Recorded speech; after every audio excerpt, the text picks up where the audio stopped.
So last night I was watching a documentary about two teens who killed themselves in Australia.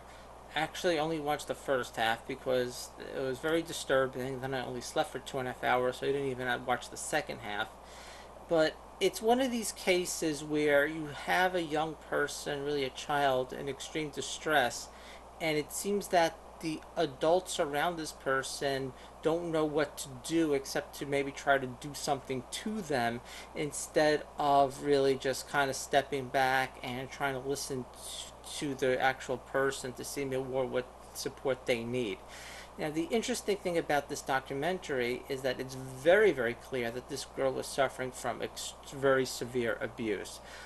Between cutting herself and the things that she wrote, writing about herself, calling herself many negative terms, not just things like worthless, but also very negative sexual terms like slut and whore. And this seemed to be like her inner monologue was this constant hell. But at no point in this documentary do they mention that this girl was very much abused.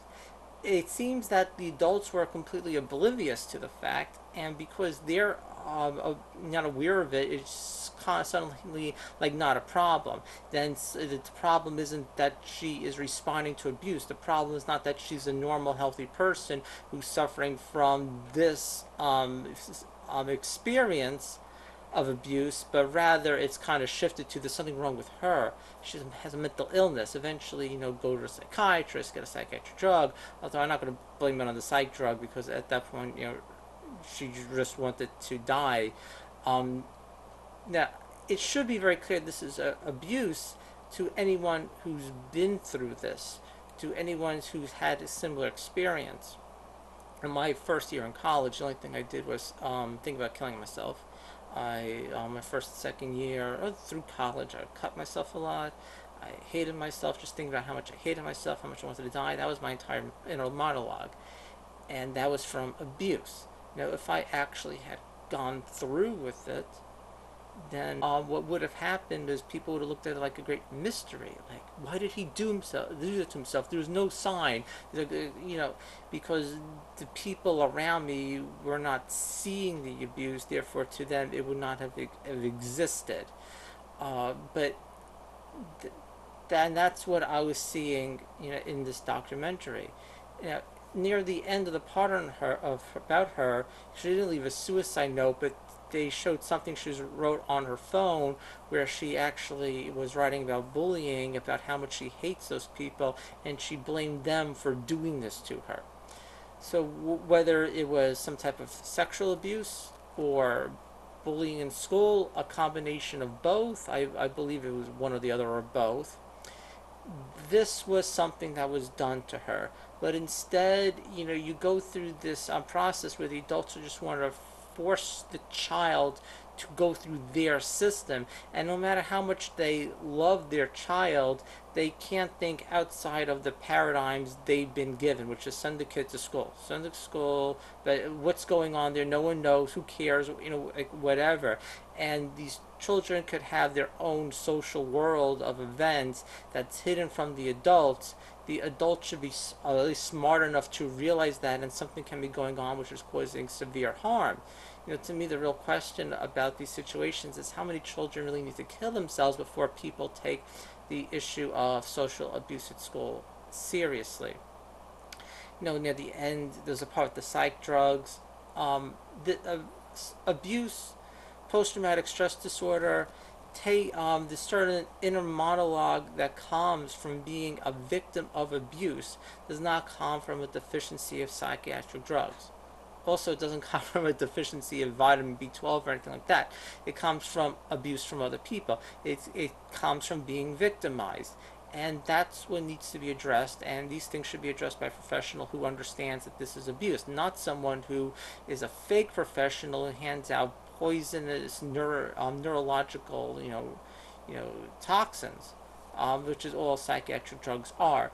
And if they work, they just work because they might numb them brain down a bit so someone doesn't feel, so they feel less instead of actually feeling the depression. And I'm against psychiatry because I came back from years of wanting to kill myself and cutting myself and all that, and I never used a psychiatric drug. So and eventually the realization was that it was psychological and it was from abuse. And just in watching this video, I saw so much of myself and what I went through and what I felt about myself and what I did to myself and how much I hated myself. I saw so much of that exactly in this girl, and it was very kind of disturbing. Like, why don't people see what's going on? It's so obvious, and it's really sad that someone died because she was abused, and the abuser or abusers, it's like they just go on like, whatever. There are many sadistic people out there. I feel like I've been abused enough by enough people to not have a lot of faith in humanity, not have a lot of faith in other people. There's a lot of just cruel, sadistic people out there, and to me the highest virtues are, compassion and empathy, and caring about other people who are suffering. And when you see these stories, what starts coming out is that people need to pull themselves together, or it's a mental illness or something. No, when it's just a normal, healthy person going through the effects of being tormented by other people and carrying that suffering inside and not finding a way out and internalizing it to the point that they want to die. So maybe I can make more videos about abuse or and suicide and that sort of stuff instead of zeitgeist movement and such, because if people of the zeitgeist movement want to bash my profession, I could just not bother with them. Okay, that's it. Bye.